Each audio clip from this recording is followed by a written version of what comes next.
E agora é hora das notícias aqui no Estúdio Univesp. Comigo está Cássia Godoy, justamente para nos mostrar o que temos de destaque nos jornais hoje, não é, Cássia? Bom dia. Isso mesmo, bom dia. Vamos falar dos destaques de alguns dos principais jornais do país, também notícias relativas a atualidades, vamos falar de política, vamos falar de economia, vamos falar do registro de uma viagem histórica que foi feita por Dom Pedro II daqui a pouquinho também. E vamos começar passando pelo jornal Folha de São Paulo, que a gente já pode observar no nosso telão. Principal manchete da Folha de São Paulo de hoje é a seguinte: Caixa Econômica Federal corta 25 bilhões de reais do crédito para casa própria, e esse valor representa 20% do que tinha sido liberado pelo Banco Estatal em 2014. Isso está acontecendo por causa dos saques, né, que a gente está tendo da poupança. Então, a Caixa Econômica Federal, que atualmente é a maior financiadora da habitação aqui no Brasil, prevê cortar esses 25 bilhões dos novos empréstimos imobiliários. E esse valor, enfim, bem menor do que o que a gente teve no ano passado, vai ser o segundo ano seguido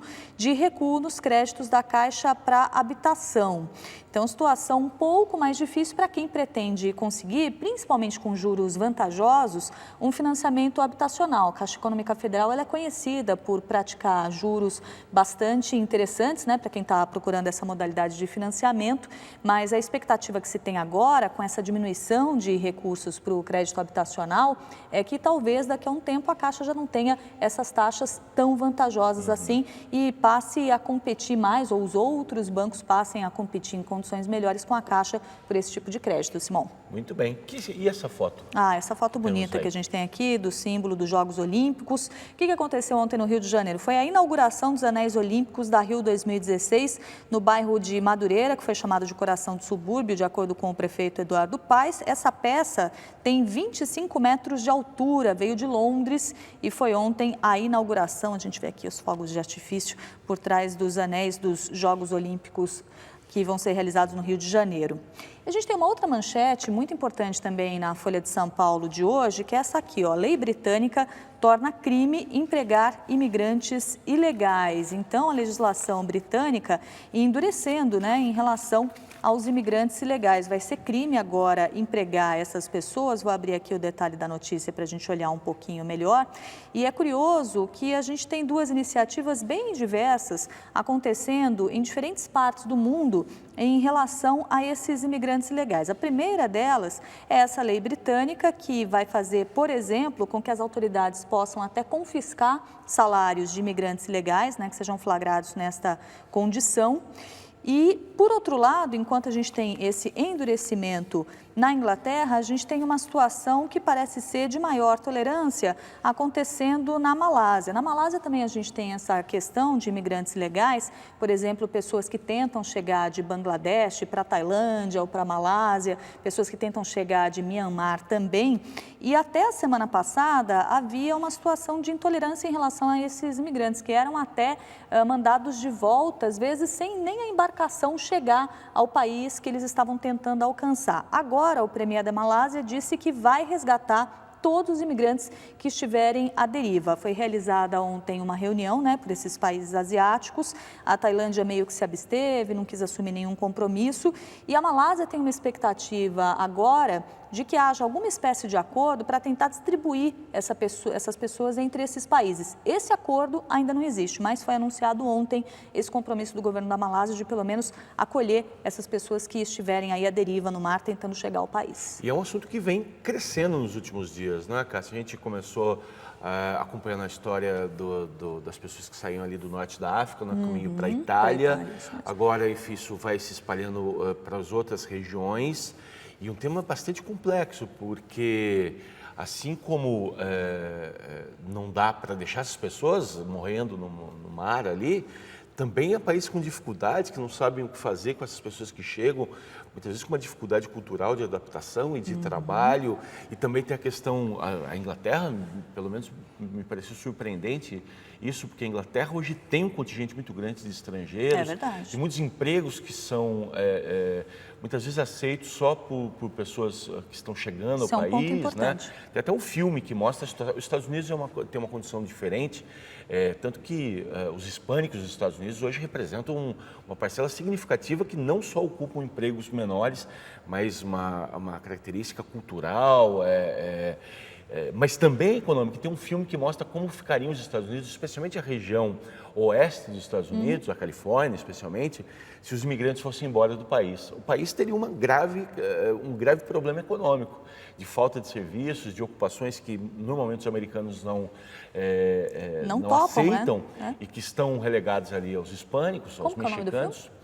Eu vou tentar me lembrar o nome do filme, mas que conta exatamente isso. Imagina uma situação em que os mexicanos desaparecessem dos Estados Unidos e qual seria o resultado disso. E o filme consegue fazer com que a gente tenha uma boa ideia do tamanho do problema, que não fica restrito à questão econômica, claro, mas que vai para atingir especialmente também, né? a questão econômica. É verdade.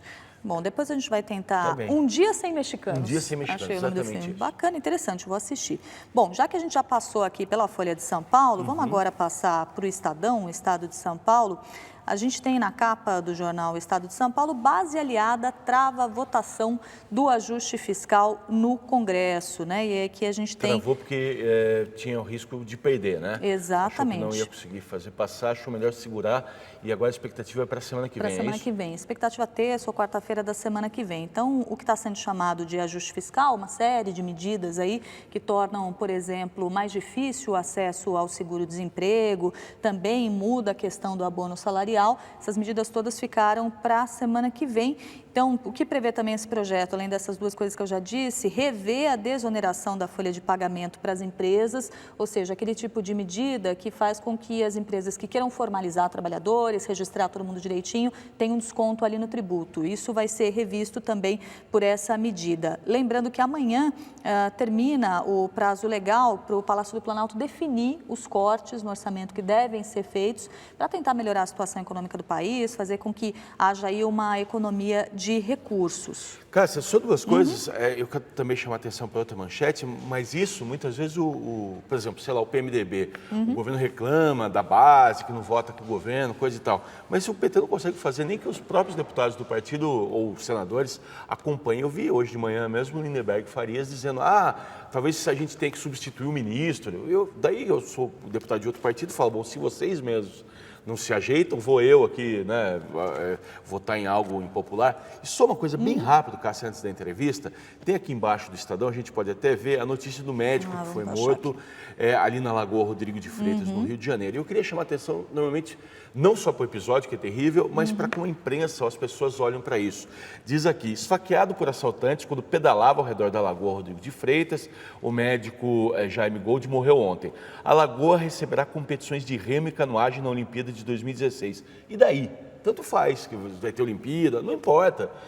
Tivesse Olimpíada, não tivesse nada, uma vida é sempre importante. Seria inaceitável da mesma maneira. Da mesma maneira. E o jornalismo, às vezes, tem um pouco essa tendência de olhar, é um cartão postal. Também se não fosse. Enfim, acho que é bom a gente ficar atento nisso, não entrar nessa onda de, não pode acontecer onde o mundo vai ver. O mundo que veja o que é a realidade, né? Em nenhuma localidade do Rio de Janeiro. É isso aí. A gente tem um outro assunto bastante importante, falando em Rio, e muito interessante para falar a respeito, que é o seguinte, em 15 de abril de 1876, o Dom Pedro II e a comitiva dele desembarcaram em Nova York e, a partir daí, o imperador seguiu o projeto elaborado para uma viagem que durou quase 3 meses. E agora se tem acesso aos diários desta viagem. Quem vai nos contar os detalhes, como que esses diários podem ser acessados, é o Maurício Vicente Ferreira Júnior, diretor do Museu Imperial de Petrópolis, no Rio de Janeiro. Como vai, Maurício? Tudo bem? Como vai? Bom dia a você, bom dia a todos os seus telespectadores. Acho que o Maurício não nos ouviu bem, Cássia. Vamos tentar de novo. Maurício, bom dia, tudo bem?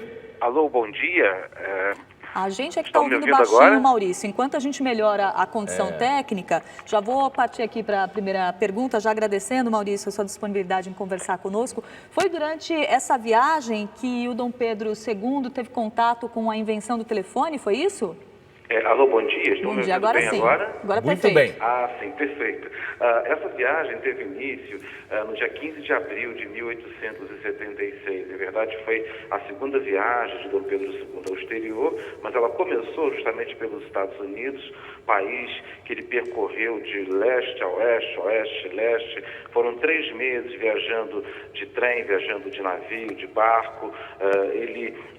Enfim, visitou 28 estados e territórios daquele país. Foi assim um espetáculo, porque nós acreditamos, né, temos isso como uma referência muito interessante, porque Dom Pedro II era um observador privilegiado, era alguém com sabedoria, alguém com inteligência, alguém com curiosidade científica. Então, os relatos que ele produziu nos permite o quê? Conhecer os Estados Unidos da segunda metade do século XIX pelo olhar de Dom Pedro II. Maurício, como que está acontecendo a divulgação dessas transcrições? Para um interessado nisso, ele encontra no site e tem algo que me parece bastante atrativo, que vocês vão divulgando dia a dia, é isso? A ideia é essa, a ideia porque os registros começaram no dia 23 de abril, ele chegou em 15, mas os registros começaram no dia 23 e são registros diários, praticamente não há falha, né? Então nós estamos fazendo como se fosse um diário de bordo, ou seja, estamos apresentando e disponibilizando no portal do Museu Imperial, que é www.museuimperial.gov.br, e ao mesmo tempo no site do Consulado dos Estados Unidos no Rio de Janeiro, né, os comentários do imperador no dia correspondente ao dia que nós estamos postando. Então hoje lá nós podemos acompanhar, né, exatamente o que ele disse no dia 21 de maio de 1876. Ele está a bordo de um navio descendo o rio Mississippi e ele comenta, né, eu vou ler um trecho muito rapidamente, diz assim: estou escrevendo rodeado de gente. Estas invasões parecem as da Assembleia no tempo da Revolução Francesa. Não sei como o comandante não as proíbe a bem da polícia do navio. Contudo, é um espetáculo curioso para o viajante. Acabo de ver o discurso que me queriam impingir. Não está feio? E mandei uma desculpa. Recebi um convite para um game ball de Fat Man em Memphis. Guardei o convite em bilhetes do correio como curiosidade. Ou seja, nós temos comentários como esse, que são bem comentários curiosos, e temos outros que são analíticos, que são reflexivos, como o de anteontem, por exemplo, ele foi abordado por uma senhora cujo marido e filho morreram na Guerra da Secessão. E ela, enfim, diz que não tem mais pátria, que discute a dificuldade que os Estados Unidos estavam enfrentando na época, e Dom Pedro II pondera, dizendo, olha, a causa do Sul não era boa porque defendia a escravidão. Então, não pode, é um tema muito delicado, e embora esse tema não seja tratado pela Constituição do seu país, os grandes homens do seu país não defenderiam essa causa. Por isso a causa do Sul perdeu. Ou seja, ele faz comentários muito apropriados para a realidade política, social, cultural do período, e que vale, como eu disse, como uma referência, como uma visita, né, um acompanhamento exatamente da situação daquele país pelos olhos de um observador bastante curioso. Queria retomar, Maurício, no começo da nossa conversa, quando a gente ainda estava com aquele probleminha no áudio, eu estava te perguntando se foi durante essa viagem que ele falou pela primeira vez ao telefone, né? Ah, sim. Na verdade, ele já se correspondia com Graham Bell, né, porque Bell produziu inúmeros, centenas de outros aparelhos, inclusive um auscultador que servia para pessoas com deficiência auditiva. E o Conde D era surdo do ouvido direito e adquiriu uma máquina, um equipamento, né, produzido por Bell. Então, lá nessa ocasião, né, na exposição comemorativa do centenário da independência dos Estados Unidos, que ocorreu em Filadélfia, Dom Pedro II foi o único chefe de Estado presente à inauguração. Ele abriu a exposição com o presidente Ulysses Grant e lá ele se encontrou com Bell. E comentando, conversando com o inventor, olha, finalmente nos conhecemos, o que você tem para mostrar? Aí eu tenho uma máquina que serve para falar à distância. Então, Dom Pedro II experimentou essa máquina, né? Os comentários no diário não são lá muito favoráveis. Ele diz que a máquina não funcionou muito bem, mas a questão fundamental é que o interesse do imperador fez despertar o interesse do público que estava visitando a exposição. Então, nós podemos, digamos assim, concluir que Dom Pedro II deu um empurrãozinho no desenvolvimento do telefone. Maurício, muito obrigado pela gentileza. Um abraço para você, bom dia.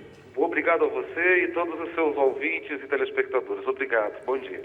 Maurício Vicente Ferreira Júnior, diretor do Museu Imperial de Petrópolis. E aqui acaba o Estúdio Univesp.